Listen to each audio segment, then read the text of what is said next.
My 22 female boyfriend Malcolm, 22, has a half-sister, Elena, tween. They have the same dad and he's not involved in their lives. Their moms became close friends and they were raised seeing one another. Malcolm's mom moved abroad a couple of years ago. Elena's mum, Sandra, was diagnosed with cancer last year. She went through treatment, but it's been determined that there's nothing they can do but make her comfortable. Sandra will pass sometime this year. She has no family. Malcolm has spent much time helping care for Elena, driving her to school, making their meals, etc. Recently, Malcolm sat me down. He said that Sandra asked to speak to him. She said she understood if the answer was no, but asked him to take on custody of Elena sooner rather than later. That way she could adjust to him being her guardian before she passed. Malcolm would move in with them. Sandra had a sizable life insurance policy and an account to help him care for Elena.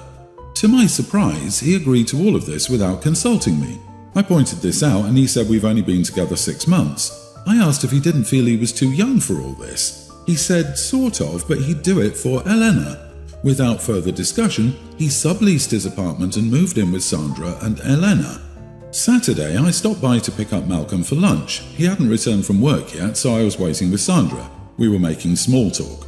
She mentioned how grateful she was for Malcolm and that he was a sweet boy. I asked if he was her only option. I mentioned his mom. Sandra said Elena is losing enough, she doesn't want to force her to move abroad on top of everything. She also doesn't feel right asking Malcolm's mom to move back. I said I found the whole thing a little selfish. Malcolm's only 22, he shouldn't be tied down raising a child. Sandra got defensive and said she wished she didn't have to ask him, plus he said yes. I asked what else he was supposed to say. Sandra told me I was upsetting her and asked me to leave. Malcolm called me later, screaming at me. He said that I upset Sandra. I said I was trying to defend him and point out options she may not have considered. Malcolm told me to butt out and get on board with this or walk away. He hasn't spoken to me since. I saw Elena at the mall on Sunday and she ignored me. My mom told me I screwed up big time. Am I the idiot? You should listen to your mother. It sounds like she's a smart woman. Malcolm got lucky. He just glimpsed into your soul when you let your mask slip. And it's twisted under there. And cruel. For God's sake, harassing a dying woman? Really? And shameless about it, no less. Lucky for him, he saw that early on and hasn't spent years of his life with you. I'm genuinely confused why he hasn't made a clean break yet. Maybe he has and just can't be bothered to inform you. They had only been together 6 months, they were dating and not even living together, so it wasn't a discussion they needed to have. OP, wow, this woman is dying and settling her affairs in order, and you call her selfish? You are the idiot, and soon to be single. That little girl is his sister. It's not up to you to decide that it's selfish of her dying mother to ask her family to become a guardian. Honestly, you're not only selfish, you're requesting a family you barely know to uproot a child who will lose her mother to move that child abroad so you can have your boyfriend all to yourself. Selfish, entitled, and arrogant all in one move. What were you hoping to accomplish other than making a dying woman feel crappy? He'd already agreed and you already had a conversation with him about it, in which he responded to the points you brought up. It was a done deal, and you had no reason to open your big mouth. 100% she showed up early to harass that woman. And now that poor woman gets to spend at least part of her few remaining days wondering if she's being unfair to her stepson and is selfish for putting that responsibility on his shoulders. On top of everything else she's going through, it will be an invasive thought. OP, guess what? Your opinion means absolutely nothing. If you don't want to be a step-parent or have a relationship with someone who legally has a child, fine, break up. But you way overstepped. This is between your boyfriend, Sandra, and Elena. My sister, 28, got married 1 week ago. I, 26 female, have a son, preschooler, who is the only grandchild on my side of the family. Everyone loves him and he loves his aunt. During early wedding planning, my sister suggested she wanted a child-free wedding, but I didn't think she was serious as it was so early on. Then, when the invitations came out, I saw on the frequently asked questions page that this was, in fact, a kid-free wedding. I talked to our mother about it and how I was shocked, but she stayed neutral, and I didn't talk to anyone else about it. Now, I'm not one to start fights, so I obliged and found a babysitter. I was a bit upset, but I tried to be supportive. The wedding day comes and my fiancé and I sit and wait for the ceremony to start. While waiting, I see my cousin sit behind us with her toddler daughter. I was shocked. It was made very clear to everyone about the no kid rule, so I was sure that my family, who adores my sister, would tell my cousin something. But instead, everyone said hi to them and talked about how cute the child was. I was appalled and knew my sister would be upset. At the reception, I asked my mom what she thought of my cousin bringing her child. My mom said that it didn't matter that much and we should all just let it go. But I was furious. How was this fair at all? At one point during the wedding, my cousin, sister and I went to take a photo at the photo booth. After the photo, I turned to my cousin and jokingly said, "I guess a kid-free wedding means different things to different people." My cousin was shocked and looked at my sister, and my sister told me to knock it off and that everything was fine. I asked her why I should. I followed the rules and left my son at home. My sister told me to calm down, and I told her I was calm, just confused. I guess we drew attention from some of the other guests, and my mother came over and pulled me aside. She told me to stop causing a scene, and I said I'm not causing a scene but simply asking why different rules apply to different people. My sister came over and told me to stop and that I was ruining her special day. I couldn't believe it. My fiancé and I left because I couldn't stand in the same room as my sister then. Ever since the wedding, my mom has been telling me to apologize. I keep telling her that my sister should apologize to me. I haven't spoken to my sister since, and I don't plan on it until I get an apology. Am I the idiot? You want an apology because you weren't special enough at her wedding. If the bride didn't want to confront the cousin, you had no business saying crap, jokingly or not. Hint, you weren't joking. This is evident by the hissy fit you're still throwing. You are the idiot. Maybe the no children was meant for you. To be fair though, I can see how it could feel like a big slap in the face to those who actually followed the rules at their own expense and probably inconvenience when the bride made a huge deal out of wanting a child-free wedding just to roll over and not bother to enforce it. So I would be a little annoyed too. I'm sure it's not the case here, but when I hear everybody loves my kid, I assume that kid sucks to be around. I have met some really badly misbehaved kids and the parents beaming in pride as their children break things in other people's homes and throw hissy fits because they were told no. I was thinking the same thing. I think the kid was excluded because he throws tantrums, something he learned from his mother. I wonder if it wasn't really a child-free wedding, it was just OP's son-free. Cousin seemed surprised by OP's comment, and OP appears to spend a lot of time being shocked, so it probably wouldn't come as a complete surprise that people don't like her kid. I, 59 male, live in a major city in Ontario, Canada. I live in a small subdivision with 5 neighbours on my street. For the past few years, during the winter, when we're getting a lot of snow or bad storms, as I'm leaving for my overnight shift at around 8 or 9 p.m, I'll put my wife's windshield wipers up on her car and do a quick walk around to my other 5 neighbours and put their windshield wipers up on their cars. Obviously not if they're outside or something, but if it looks like they're in for the night. Many of them forget to do this, as many of them have children and it typically slips their minds, and their wipers will be frozen to their windshield in the morning. It's just something nice I like to do to look out for my neighbours. They're all always grateful for this and thank me for it. Many of them started doing it too, and there will be nights when I forget to put mine and my wife's up, and in the morning one of my neighbours has done it for us. Anyway, recently one of our neighbours moved, and a new family moved in last week. It's a young couple with their 2 children. The other night I was leaving for my overnight shift at around 9 p.m. It was snowing really heavily and we were supposed to be getting almost 30 centimetres of snow, and it was freezing out. So I put my wife's wipers up and did my usual quick walk around to the other neighbours.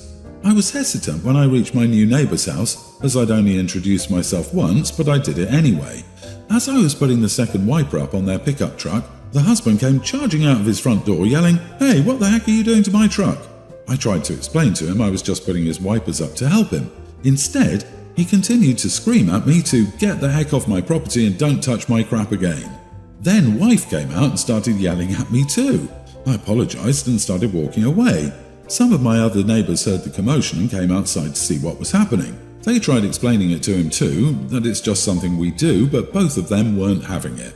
Fast forward to this morning, I'm arriving home from my overnight shift, and as I'm walking in, I see the wife of this couple struggling outside to break the ice off the truck's windshield wipers. Guess she was trying to take her kids to school and the wipers were frozen solid on the car.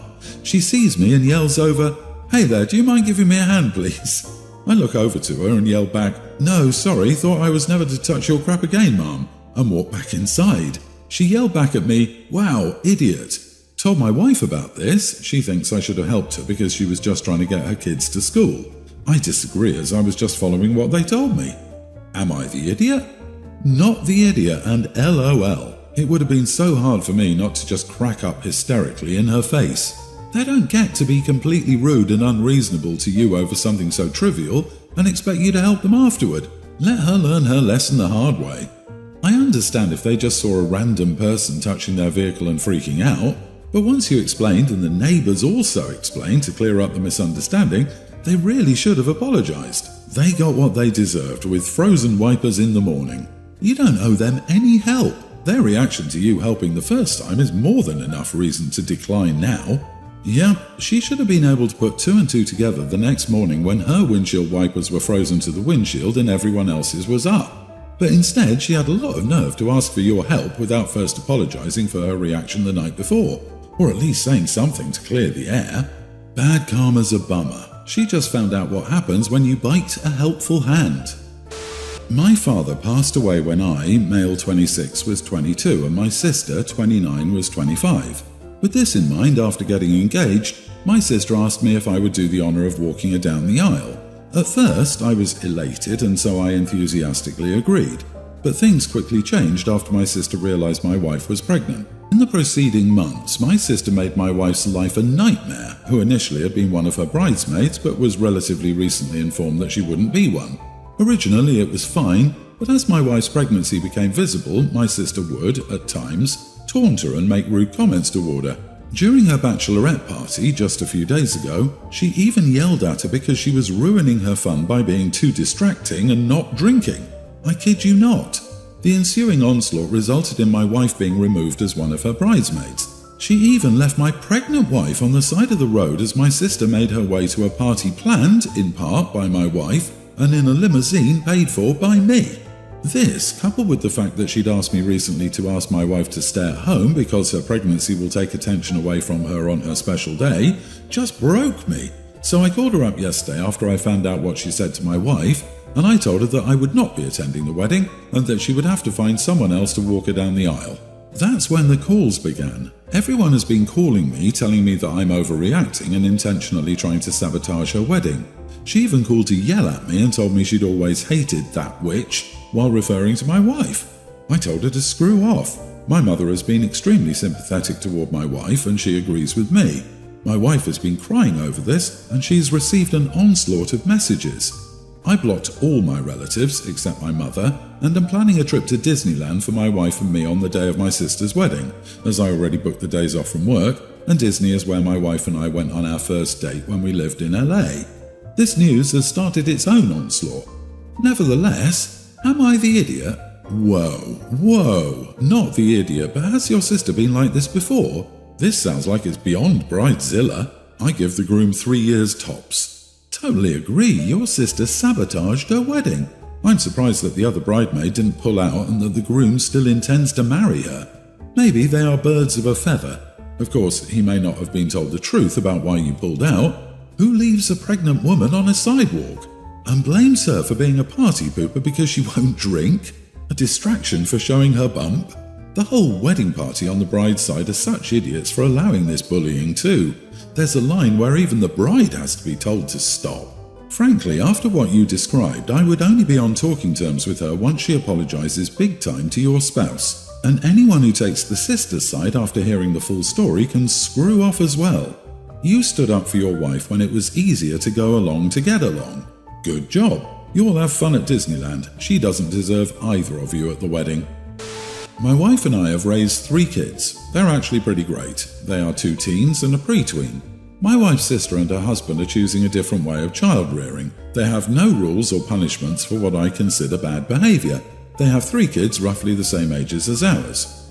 My kids love their cousins, but they also think they're brats. My work-from-home office is in the basement and it's also my gaming room. I keep my console collection in there. We have a PS4 upstairs as well. When they visit, my kids have my permission to hide in my office. The door has a lock and it's in the basement, which also locks. My wife thinks I'm teaching them to be antisocial. Fine. I talked to my kids and said they couldn't go to my office the next time the cousins visited. It was a disaster. I can't describe everything that happened because of the rules. Suffice it to say that my wife told her sister that if she ever allowed her over again, her kids had better behave or else. Now my sister-in-law calls me an idiot for turning her sister against her. I can't win. If I let the kids hide, I'm the idiot.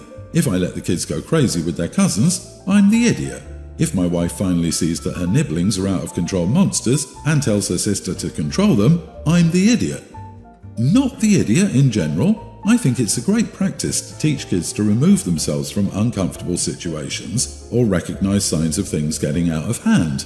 You can also teach your kids to self-advocate by assertively telling them to stop if they don't like how they're playing, but in general, walking away is a good habit for them to get into when they don't like what's happening around them. How wonderful for you to teach your kids that it's okay to have boundaries. As an intense introvert, I applaud you. What's not great is her sister blaming you for the fallout of her kids' atrocious behaviour. Also not great is your wife's refusal to accept her nibbling's inability to behave before the mysterious string of disasters. You did all you could, and now those with less careful actions are becoming well acquainted with their consequences. What are these kids doing to warrant your nippers to need a room to escape to? What scenario are you saying, "Quick kids, get to the panic room"? Are the cousins from the Addams family? Sometimes people have to see it for themselves, and your sister-in-law seems an incompetent parent, so her judgment of you doesn't count.